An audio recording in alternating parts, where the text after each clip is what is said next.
আজকে আপনাদের সাথে একটা মজার জিনিস শেয়ার করতে এসেছি। সেটা হলো আমি বাজারের আগে কিন্তু লিস্ট করে নিই। আজকে যেমন লিস্ট করতে বসছি, আমার মানে মাসের বাজার না, টুকটাক কিছু বাজার দরকার। আর সেটার জন্য আমি যেহেতু লিকুইড হ্যান্ডস ওয়াশের একটা বড় ৫ লিটার জার কিনে ফেলি।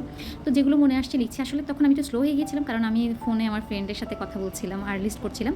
অনেক কিছু মনে আসছে, মানে করতে পারতেছিলাম না যে কী, কী লাগবে। তো যাই হোক, আমার লিস্ট করা হলো। তবে সবচেয়ে ইন্টারেস্টিং হলো, আমার মানে লিস্ট করার ক্ষেত্রে আমার সবচেয়ে কী বলবো, মানে বিরক্ত লাগে সেটা হচ্ছে আমি গিয়ে অনেক কিছু এমনিতেই কিনি, যেটা লিস্ট করি না। আসলে চোখে দেখলে অনেক সময় যেটা মনে হয় যে হ্যাঁ এটা নেই, এটা নেই। আর সবচেয়ে ব্যাপার হচ্ছে মানহাইন্তি স্যারের টিফিন কী দিব, টিফিন ওদেরকে কী দেওয়া হবে সেটা নিয়ে সবচেয়ে টেনশন থাকে। তো আমার বাজারগুলো গিয়ে দোকানে দিলাম। ডিম নেই আরেকটা দোকান থেকে, সেখানে ডিমের খাঁচি দিয়ে। আর এই দোকানটা আমার অনেক পছন্দ, কারণ হচ্ছে আপনি একেবারে অনেক ধরনের ভ্যারাইটি জিনিসপত্র পাবেন। তো মানহার জন্য নুডলস, পাস্তা, স্টিক, মানে বিভিন্ন রকম নুডলস নিলাম। তো আর বাদামগুলো যে আপনাদেরকে দেখিয়েছি, ওই বাদাম গতকাল গালিব এনেছিল ৪০০ টাকা করে কেজি, আর এখানে দেখলাম ২৮০ টাকা কেজি। মানে ওনাকে বাজার করতে দিলে আমার একদম লস। তো সব কিছু বাজার নিলাম। আমার মতো কে কে আছেন সেটা আমার কাছে জানতে ইচ্ছে করে, যে লিস্ট করার পরেও মানে লিস্টের বাইরেও অনেক বাজার করেন। এই তো আজকে এই বাজারই করলাম।